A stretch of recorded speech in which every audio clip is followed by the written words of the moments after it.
Malcolm says, how do you confront the fear of political writing? My gosh, Malcolm, that is my fear as well. That is one of my big fears. I don't know the answer to that. Maybe other people here might want to share their thoughts on that. But again, I think it just comes back to understanding the cost. Hmm. Just understanding the cost. Like, what do I have to lose?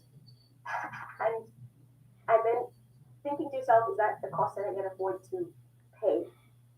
Mm. And one of the things, okay, and I want to add this. There are some people online who inspire me so much, and I look at them like on YouTube, people who are taking stands that I think I'm just not even brave enough, or that I'm not courageous enough to yet do.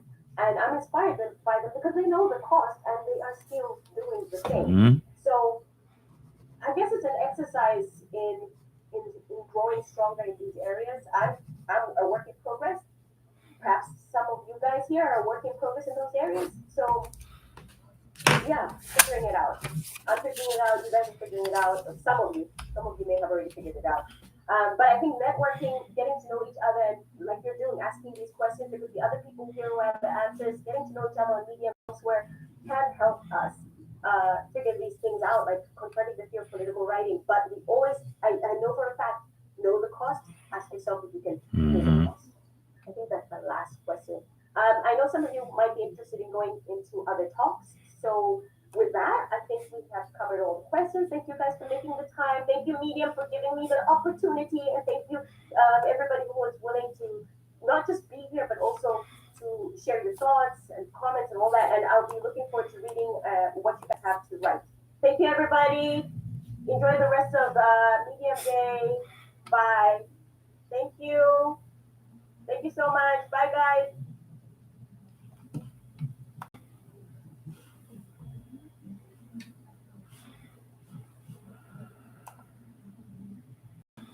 Cool. Okay, so that was one. There's a lot of rooms going on. Sorry, y'all, if I was. There's a lot of technical stuff with this Zoom thing. This is why I tell people all the time we're actually going to do tutorial, well, not just tutorials, but step by steps for all of the platforms, um, as much as we can for tools for entrepreneurs, Google Meet, Blue Jeans, as many of them as possible. And one of the things is like which one of these platforms is best for you. I am not a fan of Zoom. I will always tell you guys that I've never been a fan of Zoom.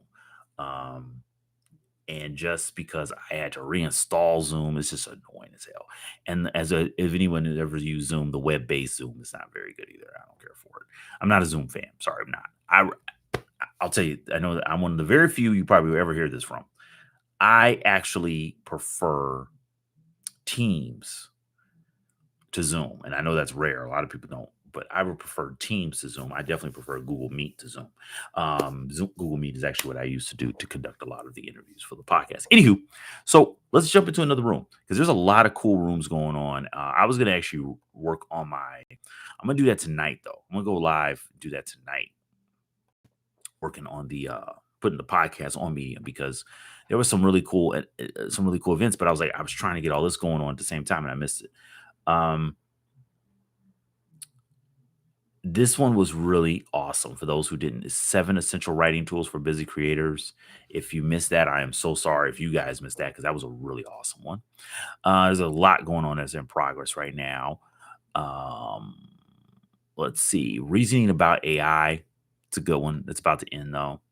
There's a couple other ones coming up. If I can scroll down here, let's see. We got cracking. Why don't this one thing going on? Because Medium Day is actually pretty long, so I don't. So this is interesting. Let's check this one out. This was one of the few I haven't gone in yet. Actually, I haven't gone in this one yet. I was shocked. Let's see. We'd be happy to talk more about that. Short. So I'd love to start with just a question off. So you work in a different part of on the publications side of things mostly. I'm curious, after watching Sophie's presentation, if there's anything that resonated from you about how her team works for how your team likes to work, or anything that kind of came up for you from relating, because often we have these small teams that operate on a high level in the same way, but that's a great question. Day to day, this is the question to ask. Is its own little microculture. So I'm just curious if anything, Naf, resonated for you from how Sophie's team was working. Yeah. I think that, yeah, my team, we work on publications. It's it's a lot, like it's a much larger kind of scope compared to like what Sophie showed, and even what Jeremy showed. So even though kind of like a different subject matter, I related in the way that Sophie talked about kind of simplicity, because recently I've just been doing that a lot with the team, just like looking at the set of features we have for publications and like discussing a lot like what to add and what to kind of take away or what not, what can we decide for the user as medium, what does the user want, so creating kind of that balance between kind of the business, the user, and the teams. What our technical teams also want, what we want to support versus what we want to let the user have. So there's just a lot of these kind of discussions when it comes to like what features kind of we release for publications and kind of how to balance all this through thing, keeping the simplicity kind of principle in mind. Yeah, it's a lot. You have to kind of hold it all in balance, and especially because we don't have PMs here. You're speaking also from a project lead perspective, and Sophie was also project lead for her project. No project managers. So try and make those trade-offs, but no project managers. I'm sorry. Right? I'm even as a designer, but who has way more project management experience history. Always a bad move because you have people who have to focus on the design, the programming, the development, who now have to be project managers. Unfair. Designers, were called, it's kind of morphed into this term product design for a reason, because there's just so many PM jobs within the design role. And it was kind of, separating those, it can be tricky separating them into two roles, but like having it all be in one can make it easier to manage everything. Yeah, certainly a lot of impact. Some say that. There's a lot of good questions coming in the Q&A, but before we do that, I want to see one more thing, which is let's hear from Jason. So Jason is our brand designer. Again, we work with a contractor, but Jason does so much brand work for Medium. It's exceptional. I would love, Jason, if you could tell everybody, just maybe plant some seeds for more questions. Can you share a little bit about how brand and product design work together at Medium? We're all part of one team, so it's really like a superpower, I think, for us. Yeah, absolutely. Hi, everyone. What's good? Yeah, Medium is sort of unique in a way that I like a lot and how I like to work, which is that brand and product are pretty much under the same umbrella of design and work very closely together. I'm in all of the product design meetings. We have a couple of weekly meetings where we just go over work, and I share work there that's brand work, and then the product designers share their work, and we, sometimes just come up with solutions on the fly, which is honestly like how I really like to work, is this sort of like jam style, like improvised style. And there's a lot of moments where in the product experience where brand is needed, or at least it would help ease the friction of a moment in the product experience or something like that. Maybe you reach an empty state in the product that you didn't mean to see, an error or something, or maybe you come across a moment in the product where you've reached a wall or something like that. There's a moment there that to me is an opportunity for brand to ease the pressure.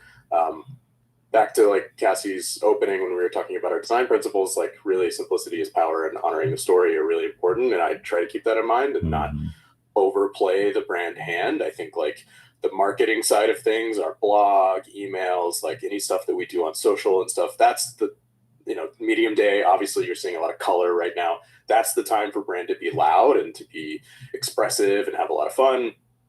In the product, however, it's really important to practice restraint. And so what I really love about working with our designers is they are really good at identifying opportunities for me to come in and collaborate and pull me into projects. We can kind of jam and work together to say like, oh, there's this weird, experience here at the end of this scroll or something. And like, it would be cool if we had a little illustration here or some texture or just something to like add a tiny hint of delight, a little wink to the user, a little nod to say like, we know you're here. this is the end of this thing, or you reach this screen on accident, or whatever it may be, to just ease that experience a little bit. And I really love that process. I love the restraint of it, but I also just like love problem solving with our team. We love problem solving with you, Jason. You also have some fans in the chat, which, I mean, everybody should be a Jason fan. So I want to jump over to the Q&A. We have like some themes bubbling up. So if I may paraphrase a few questions, one of them I want to put back to the team. There's some accessibility questions here, light, dark mode, font size. I'm curious how you all as product designers, maybe I can put it to one of the product designers, feel free to raise your hand if you want to take this one. How do you think about accessibility in your work, and what role does it play in your design process? Does anyone want to take that one? Go ahead, Sophie. Thank you. Accessibility is something we care about. We've done multiple audits on our platform. We're currently in the process of doing user interviews with a user who's blind to try and understand what works and what doesn't for them.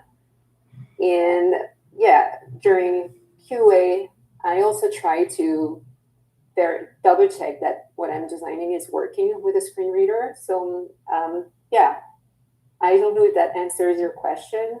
We can always improve. That's something I need to say. We have a lot of tech debt, and yeah, we may not be perfect sometimes, but we really want to improve, and the intention is there. Yeah, it's a job that's never done. But I will say over the past year, very true. At least from my perspective, having been here for a year, I think we have made strides to prioritize it more. And we are, we have this UX feedback channel that surfaces support tickets that are related to UX. And we're frequently raising conversations. If I can channel my Greg Bernstein researcher hat, we're frequently having discussions around how we can better serve those needs and prioritize them in our projects. Cool. Let's see. We're going to go, for another 10 minutes. So, if you want to jump to another session, that's totally fine. There's so much good content here, but we are sticking around and happy to keep answering some questions for a little bit. Let's see. I'm going to come back to the roadmap questions, but I want to ask, there was another theme around AI and how we use AI in our processes. I'm kind of curious, maybe Jeremy, would you be up for taking that one and just talk generally about how you use AI in your process? If anybody else wants to chime in, you can as well.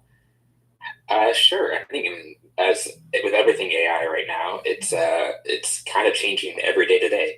But the way that I use AI right now is both in Figma to start experimenting with prototypes and ideas, small interactions. They have a new Figma Make, which is a kind of a website building tool / interactive prototyping tool, which you chat with the AI chatbot to kind of edit and refine and update the prototype based on an initial design. And one of our awesome designers, John, has been working with that a lot lately to do some amazing prototypes. I also use Notion AI a lot to help with product management, because that's something that is a responsibility that we share among engineers, product designers, and kind of across the team. And so when there's artifacts we need to create or product requirement docs or anything like that, that kind of is fitting with a template, Notion AI can really help pull a bunch of ideas and thoughts from across all of our Notion documents and all of our brainstorm sessions and all of our meetings, and kind of pull together some interesting. A lot of questions, of course, about AI. Of course. Are we shocked? Specs could work. But this is AI from a product design standpoint, and designing it and designing actual medium itself, not AI for writing, which I think is really interesting that they're talking about it this way. We're both using AI tooling to prototype. Sorry, talking over Jeremy. Products on the web and on mobile. I think most engineers use Claude Code for that right now. Mm-hmm. Cool. So hopefully that gives people some jumping off points to see how we're definitely embracing it on our processes. So those were some good examples. Thank you, Jeremy. Does anybody else have anything to add to that question? Okay. I'm going to read this question aloud because I like it and it was kind. Thank you, David, for asking this. So you all seem like thoughtful designers. I appreciate your bias for simplicity and focus on metrics. It's unconventional for designers to also be product managers. True. Although not completely novel. There are many companies that operate that way. Linear and Airbnb are a couple. But his question was, do your PM responsibilities, so when you are a project lead as well, cause design to move more slowly?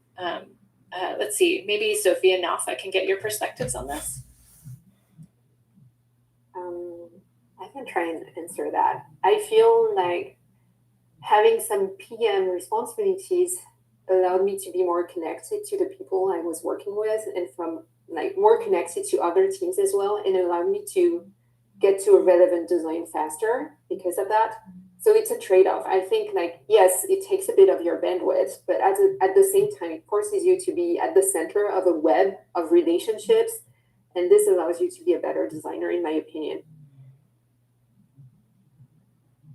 Yeah, I was also going to say that it's been, because we all work remote. I don't know if that was mentioned, but yeah, but we're all in different places, and we meet twice a year at like in one location sometimes. But yeah, so it's very helpful in terms of like, it's challenging to work remote, and I think what's helpful for me being kind of a PM is sort of, yeah, just having a lot of conversations and just having my eyes on everything. Because in many ways as a designer, when you're like, sometimes you have the most context about certain things. You talk to the user, you're designing the feature for them, you're looking at maybe feedback that's coming in, so you already have a lot of eyes. So becoming the PM just kind of helps complete the picture, and also help extend that picture to like your colleagues, like Sophie was saying, and it's just really helpful in a remote environment to have one person as a little bit is the source of truth for everything. Yeah, thank you so much. Jason, I'm going to throw this one to you from your good friend Devin. Well, everyone here does design. The team is basically interdisciplinary. How do you know where to stop if you feel yourself drifting into another territory? UI versus brand versus growth. And I'm throwing this to you for a very particular reason, because you have worked in both product design and then focus more on brand design these days. Yeah, interesting question. I love product design. I love software. I've been using a computer since I was a child, and I'm obsessed with software design and how it works. Particularly for me, I've always wanted to work on software, and I had an opportunity to have the role of product designer officially a few years back. I was acquired to another company as part of an acquisition, and got my role kind of shifted into product design. And so I worked in product design very directly, like very abstained from brand. There were brand designers existing doing that work. It's pretty cool. And I did not enjoy it. After thinking this whole time, grass ain't always green on the other side, right? In this lane, I didn't enjoy being fully in that lane. I think there's some magic to having some crossover and having like the lane you're very good at, and then having a little bit of flexibility into other realms is really great. I love when other members of our team flex into my world a little bit.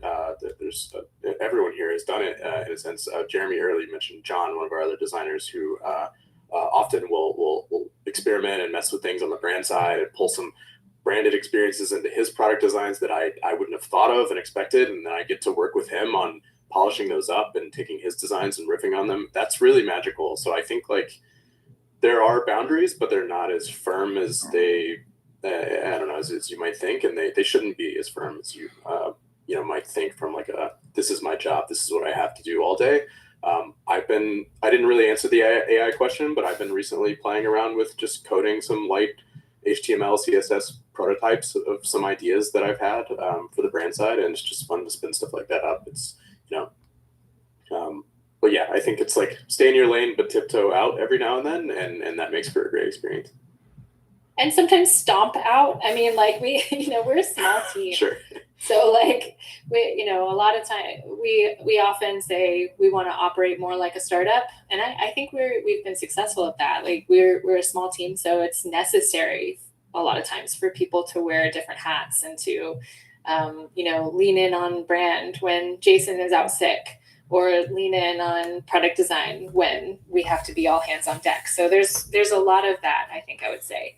And I mean, maybe just to combine this with another question that came up about hiring entry-level designers. You know, I love working with junior designers and try to do a lot of mentorship. Sophie, you do a lot of mentorship too, and try to like bring people up in the industry.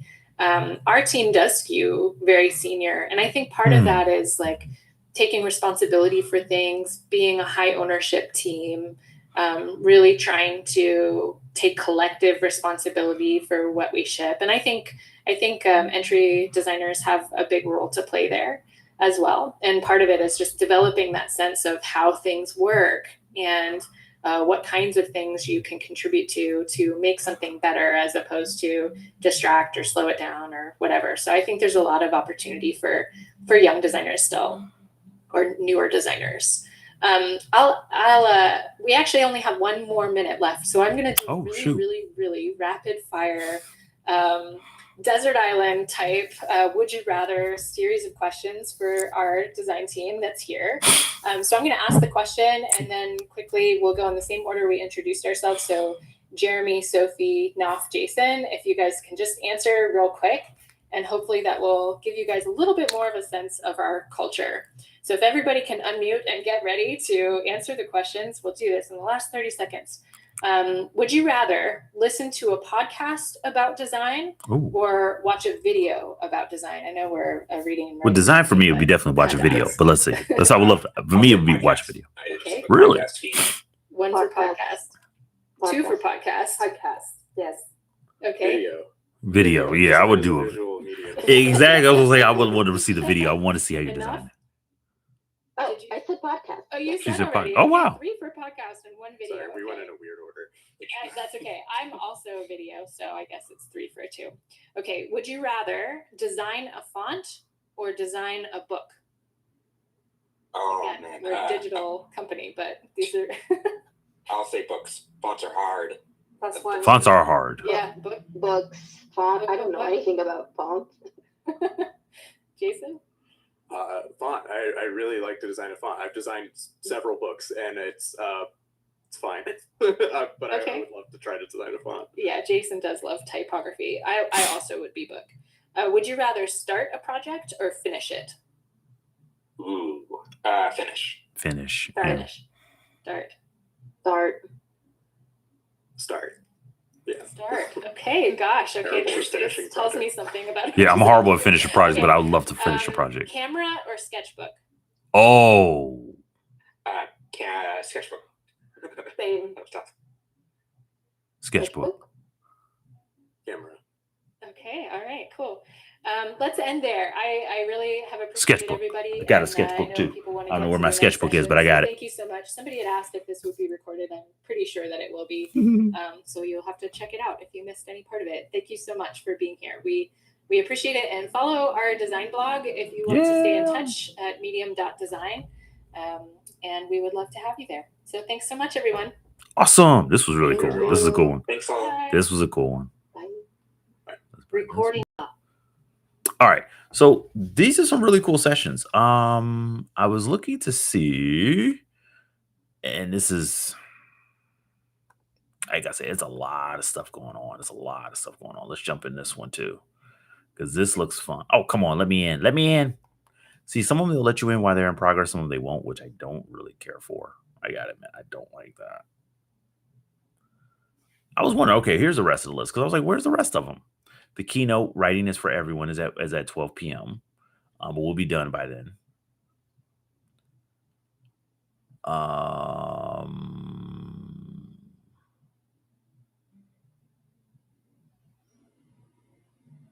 This is a really good one.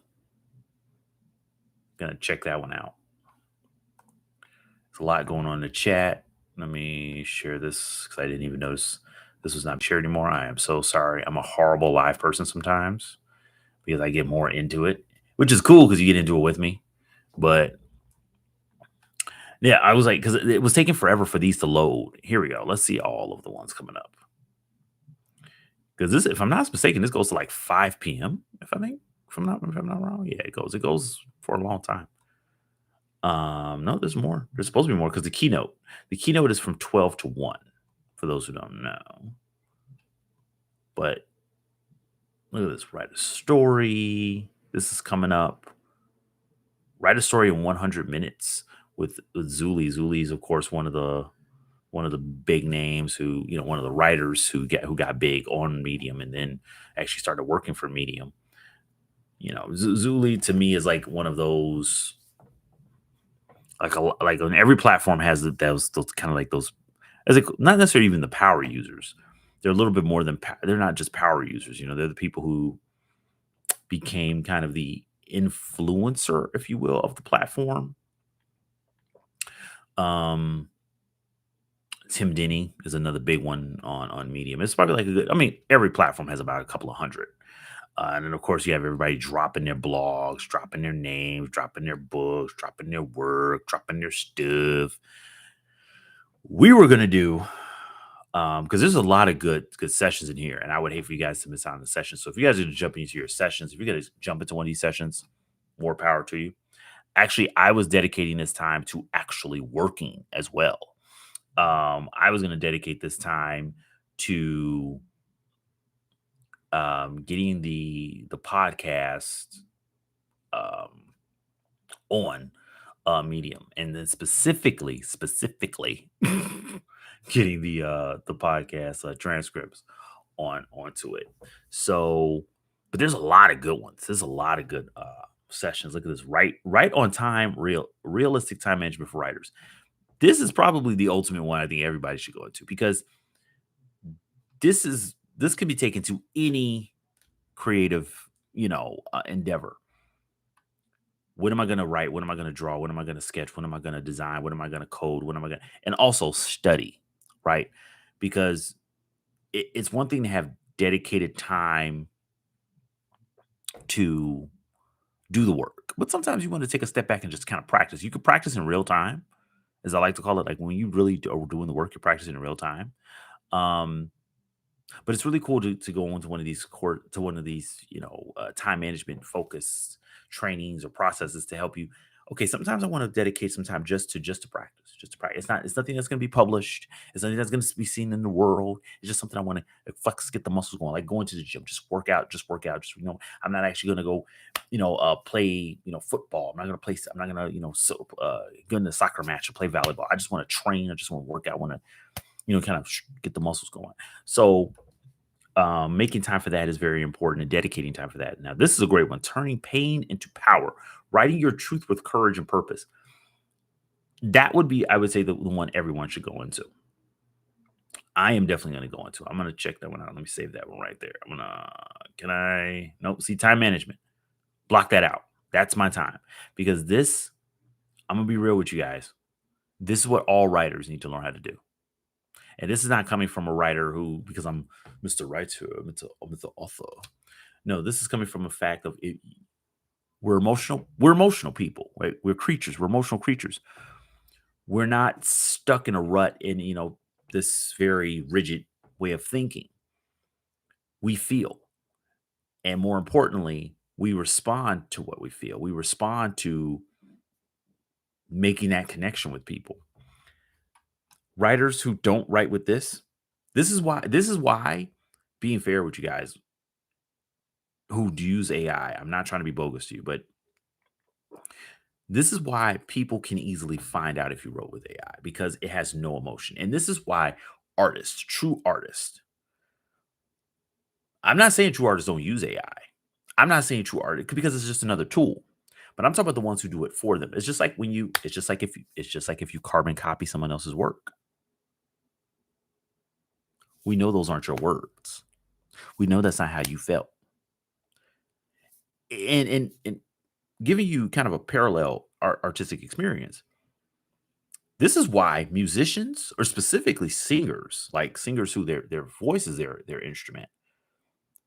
This is why they are such unique artists, because many singers are not the writers of the songs that they're singing, but they have to convey and evoke that emotion that writer was feeling when they wrote those words and wrote those lyrics. So I think if I can suggest, besides the one I thought was really good that we just went to, but I can understand how that maybe lost some people, wasn't really, focused, or wasn't what people were focusing on. Let me see what's going on in these chats.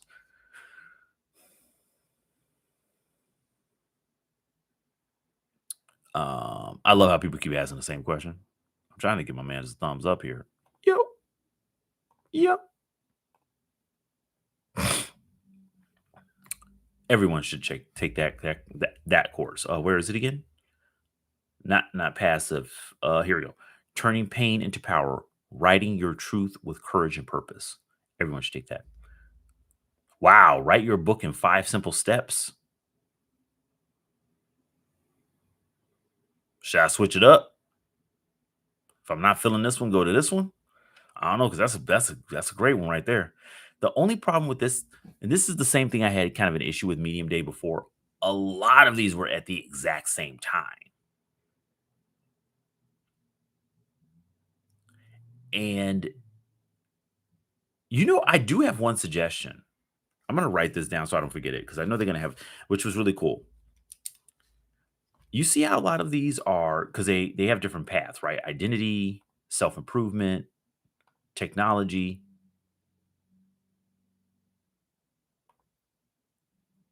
And I know this might be a little rough for some people, but what got me to think about this, I'll tell you my suggestion real quick. Discover your voice and your confidence. That would have been a good one. Oh, that's coming up. This is a good one probably to really go to. Let's see what's coming up at 9:30. We got, first off, discover your voice and your confidence as an essayist, from blog posts to bylines. That one actually is the one I'm more interested in. 9:30. Good engineers write code. Better engineers write. It's a good one, but I've already had enough conversation about that. How to write about food. This actually sounds really cool. That sounds like a lot of fun. Oh, I like this one. But this one sounds really cool. And of course, like I said, the Zuli one, write a story in 100 minutes. I'm actually, you know what?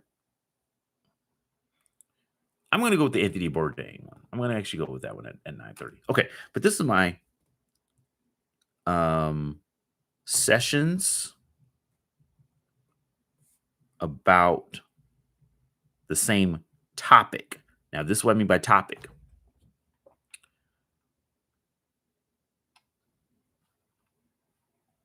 Because I just saw a couple of them. I think you guys noticed it too. I saw a couple of these that said, I think it was the one about, courage and everything, but there was another one very similar. And then there were 2 that were also about time management. Those should be grouped. And what I mean by group, they should be at the exact same time. So for example, if it's about time management, all the time management, well, not all of them, but let's have time management all at the same time. This way people aren't, you know what I mean? So, and I want to give an example because I can't explain it exactly. It dawned on me as soon as I saw it. So, okay, first one, yes, I think this was I think this was it. Time management, right? Time management for writers. But then there was another one that, it was right around here too.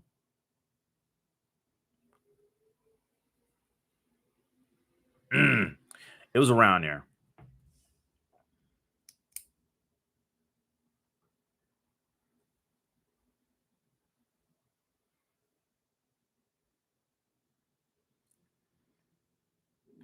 It was around here somewhere.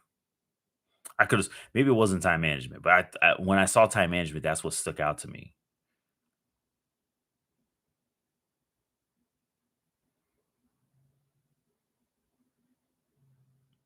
Fudge.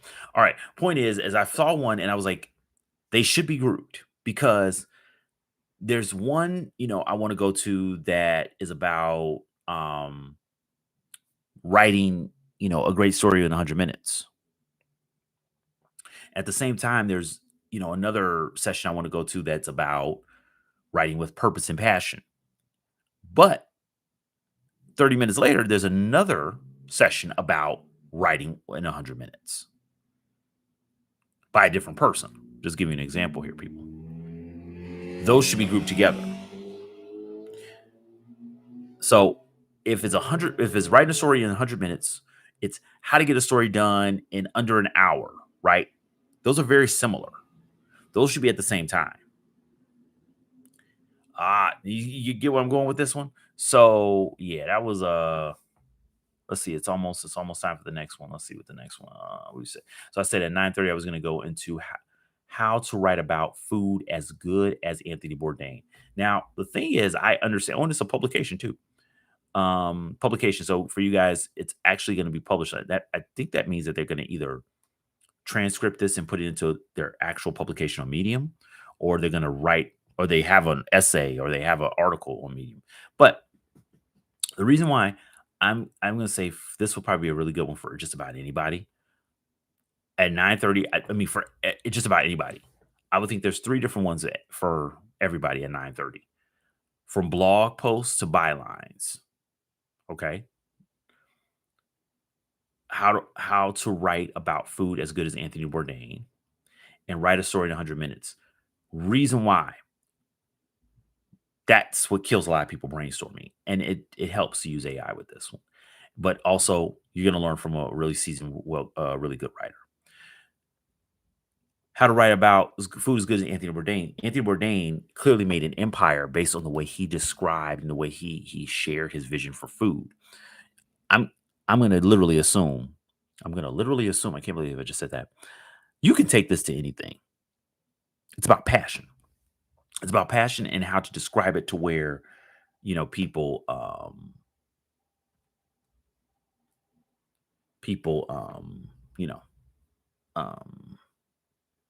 pick up what you're laying down, basically. And then finally, from blog posts to bylines, anyone who wants to be published, who can do published work, this is going to be it. So with that, guys, I'm going to jump into writing. I'm going to watch these while I write. I know that was part of our session too. Watch these while I write and get to it, get it cracking. And I think there's going to be a lot of good sessions, but I'm going to jump back into this in a minute.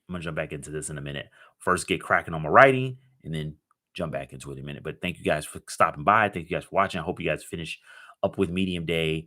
I am looking forward to seeing what you guys come out of this Medium Day with. Hopefully you guys do some writing too. Make sure to check out the full agenda here. There's a lot of cool stuff. Before I dip out, I want to make sure we got these. This is where you save your stuff. So if you've saved anything for an event for later date, it's going to be on your agenda here. The different publications. This was the cool part about it. The different publications that are part of it. They did this last year. The different publications that are part of Medium Day are all here, which is really awesome because you get to see the different publications and then get to follow them. Hopefully, if you like their work. Continue. You go to the booths, navigate the booths. You can check out who's sitting at a booth. You can chit chat with them, which is really cool here. And then the different speakers, authors, editors. This is really cool. And they did this last year. I love the way they've improved this. I should love to comment for the designers. Like, I love the way you improved this year. So yeah, let's jump over into Writing Like Anthony Bourdain, and I will check you guys later. Remember, later tonight we're going to go live and we're going to put the rest of the podcast on the Medium publication. Peace, everybody. Enjoy Medium Day.